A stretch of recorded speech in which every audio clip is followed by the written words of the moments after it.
Hello dear students, यहाँ पे कुछ क्वेश्चंस दिए हैं वेक्टर पर। पहला क्वेश्चन क्या कह रहा है, ये physical quantity which has a direction. एक फिजिकल क्वांटिटी जिसमें डायरेक्शन है, तो इसमें से क्या ऑप्शन सही है। पहला लिखा है can not be a vector, vector नहीं हो सकता, तो ऐसी बात तो नहीं है। मस्ट बी अ वेक्टर, क्या ये वेक्टर ज़रूरी है होना।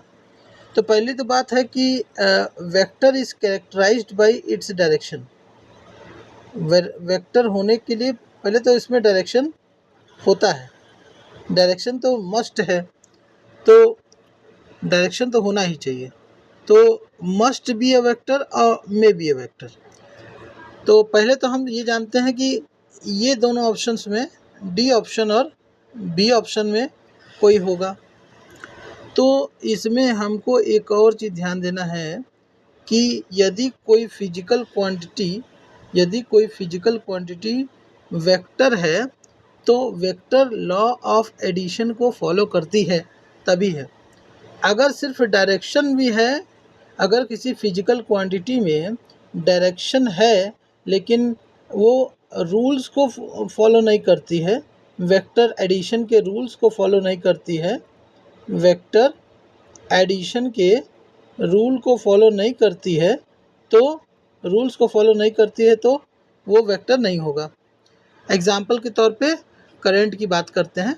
करंट इलेक्ट्रिसिटी में यह तार आता है, जैसे मान लो 2 एम्पियर का ये करंट आया, ये 4 एम्पियर का करंट आया, यहाँ पे जुड़ करके ये दोनों मिल करके 6 एम्पियर बना दिया, तो ये नॉर्मल एडिशन हो जाता है। तो कुल मिला के ये वेक्टर एडिशन को फॉलो नहीं करता है, इसलिए इसके पास डायरेक्शन होने के बावजूद भी ये वेक्टर नहीं है। तो वो क्या हो, हमारा ऑप्शन हो जाएगा मे बी अ वेक्टर, कि अगर डायरेक्शन है तो वो वेक्टर हो सकता है। नेक्स्ट क्वेश्चन कह रहा है the magnitude of a vector can not be. Magnitude vector का क्या नहीं हो सकता, पॉजिटिव, यूनिटी, निगेटिव और ज़ीरो। अब वेक्टर में क्या है, वेक्टर में एक होता है कि मैग्नीट्यूड, वेक्टर में होता है मैग्नीट्यूड और होता है डायरेक्शन।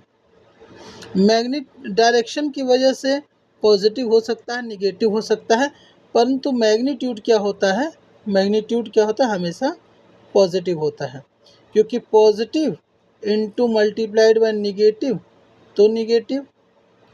तो यह सिंपल सा बात है कि ये हमेशा पॉजिटिव रहता है, और डायरेक्शन की वजह से ये पॉजिटिव और निगेटिव हो सकता है। ये positive into positive is equal to positive, तो दोनों में ही यही चेंज करता है, डायरेक्शन ही, बाकी मैग्नीट्यूड हमेशा पॉजिटिव होता है। आते हैं हम तीसरे क्वेश्चन पे। तीसरे क्वेश्चन पे आने से पहले सबसे पहले हम बता देते हैं कि इसके पूर्व में हमने triangle law of addition of vector पढ़ा था। अब क्या है, शॉर्ट में हम बता देते हैं।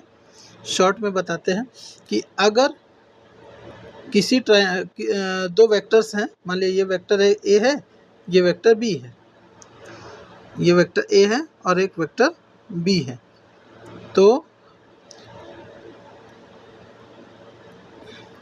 यदि इन दोनों को सीक्वेंस में लिया जाए, सीक्वेंस में लेने का सेंस है कि ये एरो ऐसे गया, फिर यहाँ से फिर एरो ऐसे गया, तो अगर ट्रायंगल के दो साइड्स के बतौर हम इसको अगर रिप्रेजेंट करते हैं, ए और बी के साइड्स बतौर रिप्रेजेंट करते हैं, तो इसका रिजल्टेंट क्या होगा, रिजल्टेंट मतलब vector a plus vector b किसके बराबर होगा, ये तीसरे साइड से रिप्रेजेंट किया जाएगा ट्रायंगल में, लेकिन ये सीक्वेंशियल ऑर्डर में नहीं होगा। ये ऐसे टेल टू हेड हो गया, ये टेल टू हेड हो गया, लेकिन अब ये ऐसे डायरेक्शन में नहीं होगा कि ऐसे डायरेक्शन में हो जाए, ऐसा नहीं होता है। ये रिजल्टेंट जो होता है ये जस्ट अपोजिट डायरेक्शन में होता है इसके, तो ये हो जाएगा a plus b vector, vector a plus vector b. अब हम इसी को इसमें यूज़ करेंगे क्वेश्चन नंबर 3 में। क्वेश्चन नंबर 3 क्या कह रहा है, आइए देखते हैं। क्वेश्चन नंबर 3 कह रहा है एक फिगर बना हुआ है, यहाँ पे एक फिगर बना हुआ है। फिगर इस तरह से बना है, ये रहा वेक्टर सी और ये रहा वेक्टर बी और ये रहा वेक्टर ए। ये रहा वेक्टर ए। तो अब इसमें कौन सा स्टेटमेंट सही होगा? ये वेक्टर सी, ये वेक्टर बी, ये वेक्टर ए, इसमें से कौन सा स्टेटमेंट सही होगा? तो पहला आइए हम देखते हैं। अच्छा हम इसमें ये है, आप ये देखो, हमें triangle of addition of vector, पहले देखो ऑप्शन दिया है, पहले ए प्लस बी वेक्टर बराबर सी वेक्टर। क्या ये ऐसा है? क्या ये ऐसा है कि बी प्लस सी बराबर ए वेक्टर ये, या सी प्लस ए वेक्टर बराबर बी वेक्टर, या ए plus b plus c vector बराबर 0? ये 4 ऑप्शंस में से हमें चेक करना है। तो हमने triangle of addition of vector में बताया क्या था कि 2 वेक्टर्स हैं तो सीक्वेंशियल ऑर्डर में लेते हैं, अगर सीक्वेंशियल ऑर्डर में लेते हैं तो रिजल्टेंट जस्ट अपोजिट में होता है। तो आप इसमें देखिए कि कौन से 2 वेक्टर्स हैं जो सीक्वेंशियल ऑर्डर में हैं। ये टेल टू हेड है और फिर हेड टू टेल हो गया, ये नहीं। आप इसको देखो, ये हेड टू टेल फिर टेल टू हेड हो गया, ये भी नहीं। लेकिन आप देखोगे कि ए वेक्टर और सी वेक्टर ये क्या है, सीक्वेंस में है, मतलब टेल टू हेड और फिर ये टेल टू हेड। इसका मतलब कि ये ट्रायंगल का तीसरा साइड है वो इन दोनों के सम के बराबर होगा। मतलब बी वेक्टर किसके सम के बराबर होगा? ए वेक्टर और सी वेक्टर के सम के बराबर होगा। ऐसा कौन सा ऑप्शन है? ये हमारे पास ऑप्शन सी है। चलिए हम अगला क्वेश्चन करते हैं। अगला क्वेश्चन क्या है, जरा इसको भी ध्यान दीजिएगा। क्वेश्चन दिया हुआ है, ये भी काफ़ी आसान सा क्वेश्चन है। क्वेश्चन ये दिया है, ये ऐसे रिप्रेजेंट किया बी वेक्टर को, ऐसे रिप्रेजेंट किया है सी वेक्टर को और ऐसे रिप्रेजेंट किया है ए वेक्टर को। 3 वेक्टर इसने बता रखे हैं कि ये रहा वेक्टर ए,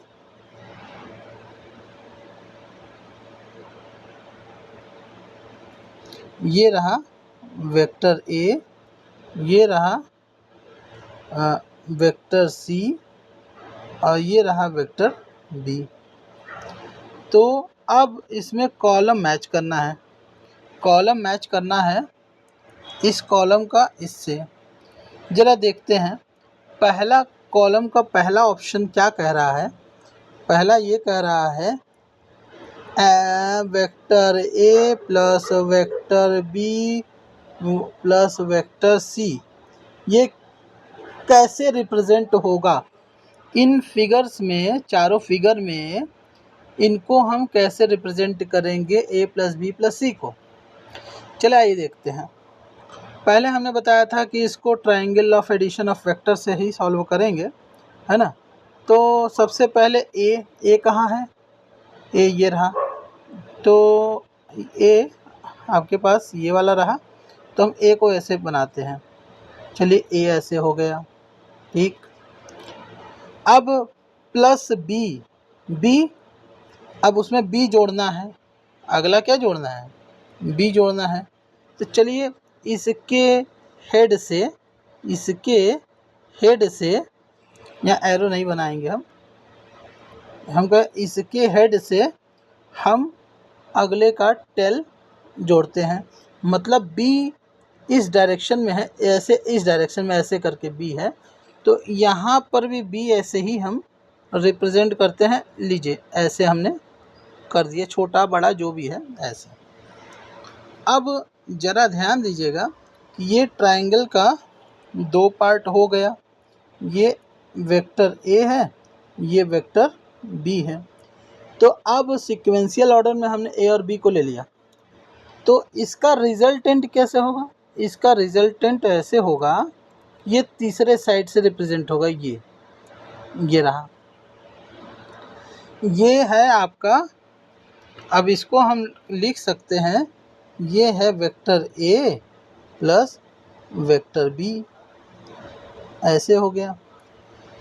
अब इसमें तीसरा सी को भी जोड़ना है। अब जैसे नीचे हमने ट्रायंगल बनाया था वैसे ही अब ए प्लस बी, देखो ए प्लस बी एक सिंगल वेक्टर है और ये सी को जोड़ना है। सी का डायरेक्शन देखो, ये रहा सी का डायरेक्शन। तो सी का डायरेक्शन हम ले लेते हैं, देखिए कैसे लेते हैं, ये ऐसे लिया और सी को ऐसे कर दिया, वर्टिकल ले लिया, ये ऐसे ले लिया वर्टिकल जब ले लिया तो अब ये हमारे पास सी वेक्टर है, ये वेक्टर सी है। तो अब देखिए इनका और इनका रिजल्टेंट क्या होगा, इनका और इनका रिजल्टेंट, क्योंकि ये दोनों वेक्टर अब सीक्वेंस में आ गए हैं तो इनका रिजल्टेंट होगा ऐसे। ये जो वेक्टर होगा, ये जो वेक्टर है वो आपका a प्लस बी प्लस इन दोनों का ये जो वेक्टर है ये क्या है, रिप्रेजेंट करेगा a plus b plus c vector को रिप्रेजेंट करेगा। क्या ऐसा कोई डायरेक्शन का ऑप्शन दिखाई पड़ रहा है? क्या ऐसा कोई डायरेक्शन का ऑप्शन दिखाई पड़ रहा है? बिल्कुल दिखाई पड़ रहा है। ये हमारे पास Q, ये Q, तो ये Q से मिल गया। हम एरो नहीं बनाते क्योंकि यहाँ पे वेक्टर का बात हो रहा है, तो ये ऐसे मिला। अब आते हैं a माइनस बी माइनस सी। अगला जो है हमको क्या बताना है, a माइनस बी माइनस सी। चलिए ये देखते हैं। अच्छा, उसके पहले हम आपको बता दें कि जैसे कि एक वेक्टर अगर a ऐसे रिप्रेजेंट है तो अगर माइनस ए करना हो तो जस्ट उतना ही लंबाई उतना ही रहेगा, मतलब मैग्नीट्यूड उतना ही रहेगा, ये माइनस ए हो जाएगा। डायरेक्शन बस जस्ट अपोजिट कर दिया जाता है। तो जैसे ये अगर ए को रिप्रेजेंट कर रहा है तो ये माइनस ए को रिप्रेजेंट करेगा। अगर मान लिया बी देखिए आपका बी फिगर में ऐसे दे रखा है, तो अगर माइनस बी करना हो तो हम एकदम जस्ट अपोजिट लेके चले जाएंगे, माइनस बी। अगर सी ऊपर के साइड में है तो ये हो जाएगा माइनस सी। अब चलिए फिर तब क्वेश्चन पे आते हैं। क्वेश्चन क्या कहता है? क्वेश्चन कह रहा है a माइनस बी माइनस सी को हमको रिप्रेजेंट करना है। किसको रिप्रेजेंट करना है? a माइनस बी माइनस सी को हमें रिप्रेजेंट करना है। चलिए देखते हैं। पहले हमारे पास दिया हुआ है फिगर में, जो जस्ट उसके हिसाब से बनाएंगे। यहाँ ए का इस्तेमाल है, ए तो एज इट इज़ जैसे है फिगर में वैसे बना दिया। अब हमको जोड़ना है माइनस बी। माइनस बी क्या है? माइनस बी वेक्टर, जैसे बी वेक्टर दिया है यहाँ पे ऐसे दिया है, अब हम क्या करेंगे, इसको जस्ट अपोजिट लेंगे। तो इसको अब जोड़ेंगे, ठीक है, इसको हम जोड़ेंगे। कैसे जुड़ेगा देखिए, अब ए ये वेक्टर है और माइनस बी, अब माइनस बी हम जान रहे हैं, देखिए माइनस बी हम बगल में बनाए हुए हैं, ऐसे है, ठीक, माइनस बी ऐसे है। तो अगर इस वेक्टर और माइनस बी वेक्टर ऐसे है, तो अब हमें इस वेक्टर और इस वेक्टर को अगर जोड़ना है तो क्या करेंगे, सीक्वेंशियल ऑर्डर में लेके आएंगे। सीक्वेंशियल ऑर्डर में कैसे लेके आएंगे? ऐसे लेके आएंगे। देखिए हम बनाते हैं फिर से। अगर हम b को जस्ट ऐसे ऐसे रिप्रेजेंट कर दें, b को ये हमने b को रिप्रेजेंट कर दिया। जब b को हमने रिप्रेजेंट कर दिया तो अब ये b को नहीं रिप्रेजेंट किया, ये माइनस b को रिप्रेजेंट किया, ठीक। अब हमें रिजल्टेंट देखना है, तो ये मान लो ये रहा a और ये एक वेक्टर b है, पर ये माइनस में है, माइनस b वेक्टर है ना। अब इसका रिजल्टेंट मतलब इनका और इनका जोड़ कैसे आएगा? इनका जोड़ आएगा ट्रायंगल के तीसरे साइड से और जस्ट अपोजिट डायरेक्शन ये। तो ये जो हमारा अभी हमने लिख के आया, तो ये प्रेजेंट कर रहा है a माइनस b को रिप्रेजेंट कर रहा है, ठीक। अब हमें क्या चाहिए? फिर माइनस c भी चाहिए। अच्छा, थोड़ा सा और सहूलियत के लिए अब क्या करते हैं, ज़रा सा इसको मिटाते हैं। जैसे ये हमने मिटा दिया।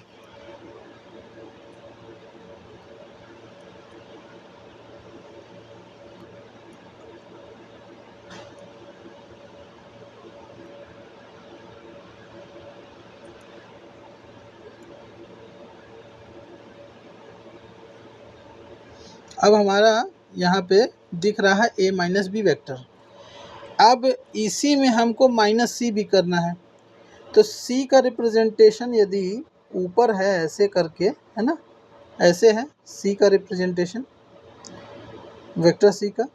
अच्छा, वेक्टर c का रिप्रेजेंटेशन है, हमको माइनस c चाहिए। माइनस c तो सेम चीज़ ऐसे होगा लेकिन डायरेक्शन अपोजिट हो जाएगा, ये हो जाएगा माइनस c। अब इसको और इसको जोड़ते हैं तो फिर वही सीक्वेंशियल ऑर्डर लिया जाएगा। सीक्वेंशियल ऑर्डर कैसे लिया जाएगा? अब हम यहाँ से रिप्रेजेंट करते हैं माइनस c। ये जो हमारे पास आया वो क्या आ गया? ये आया माइनस c और सीक्वेंशियल ऑर्डर में है। अब हमको क्या मिलेगा कि अब रिजल्टेंट किस डायरेक्शन में होगा? रिजल्टेंट जस्ट इसके अपोजिट ये रिप्रेजेंट हो गया, ये हो गया। तो अब ये है ये डायरेक्शन, तो ये जो हमको मिला, ये मिला a minus b minus c vector. क्या ऐसा कहीं है? हाँ, बिल्कुल है, ये ऑप्शन इसमें है, ठीक। तो ये ऐसा हो गया P में। अब नेक्स्ट हमको क्या चाहिए? बहुत आसान है सब, है? एक ये क्वेश्चन ये दिया C माइनस ए, C माइनस ए दिया है, C माइनस ए। अब C क्या है? C तो सीधा सीधा अपवर्ड डायरेक्शन का है ना, ये C है। अब माइनस ए करेंगे तो ये ऐसे है, ये ऐसे माइनस ए।